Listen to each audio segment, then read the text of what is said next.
کو جو کہ میری فیملی ہے اس گورنر ہاؤس آنے پر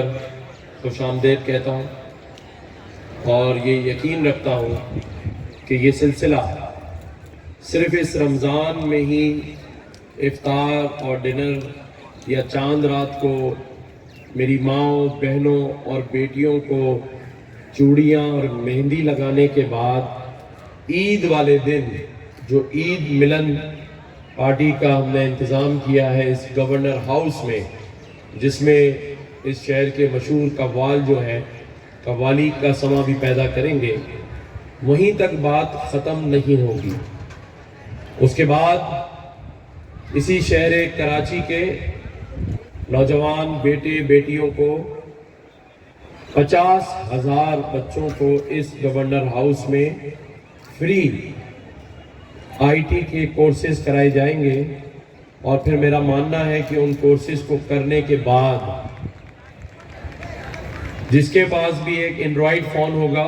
جو کہ 15,000 میں مل جاتا ہے، یا آئی فون ہوگا، وہ 500 سے $1,000 اور 1,000 سے $3,000 مہینہ کما سکتا ہے۔ تو لوگوں کو ان کے پیروں پہ کھڑا کرنا ہے، کیونکہ اس ملک میں غریب کو غریب تر بنایا جا رہا ہے، اس کے لیے کوئی مواقع ہے ہی نہیں۔ ہمارے ہاں ہائر ایجوکیشن سسٹم تو بنا دیا ہے، کمیشن بنا دیا ہے، لیکن پرائمری ایجوکیشن کمیشن 75 سال گزرنے کے باوجود نہیں بنا، اور اس کا مقصد صرف ایک ہونا چاہیے کہ امیر اور غریب کا بچہ ایک جیسی تعلیم حاصل کرے، تاکہ اسے بھی اس نظام حکومت چلانے میں برابر کی شراکت داری ملے۔ شفیق تنولی کی بیٹی صاحبزادی ہوں میں، اور میرے لیے بس یہی آنریبل بات ہے کہ میں ان کی بیٹی ہوں اور انہوں نے پاکستان کے لیے شہادت کا رتبہ حاصل کیا،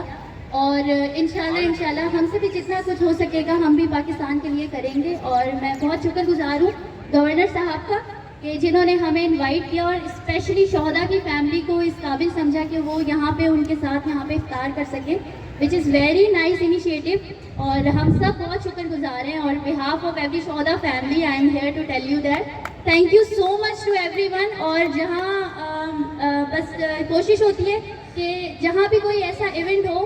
اور کوئی بھی پاکستان کے بارے میں بات ہو، تو میری اتنی کوشش ہوتی ہے کہ میں اپنے فادر کا نام جو شفیق تنولی ہیں ان کو زندہ رکھوں، اور ان کا نام جیسے تا قیامت زندہ ہے، کیونکہ وہ جنت ان کو ملی ہے انشاءاللہ۔ تو اس طرح بس ایک کوشش رہتی ہے کہ جہاں بھی کوئی ایسا ایونٹ ہو تو میرے بابا کا نام ضرور آئے، اور انشاءاللہ شفیق تنولی جو ہے آج یہاں ہمارے بیچ نہیں ہے، لیکن ان کی قربانیاں یہاں ہمیشہ رہیں گی۔ Thank you so much every one. اور میں شہید کا بیٹا ہوں ایسا اسرار سے، میرے کو فخر ہے کہ میں شہید کا بیٹا ہوں، اور میں ان کا نام روشن کرنا چاہتا ہوں کہ میں دیکھنا کہ ان کو بھی اوپر فخر ہو کہ میرا ہی بیٹا ہے۔ انشاءاللہ میں اپنے باپ کا نام روشن کروں گا، اور میرے کو فخر ہے میں شہید کا بیٹا ہوں، پر کبھی کبھار ان کی کمی محسوس بہت ہوتی ہے دوسروں کو دیکھتے ہیں، پر جو میری مما ہے وہ نا بہت ہمیں پیار بھی کرتے ہیں اور ہمارا خیال رکھتے ہیں۔ Thank you.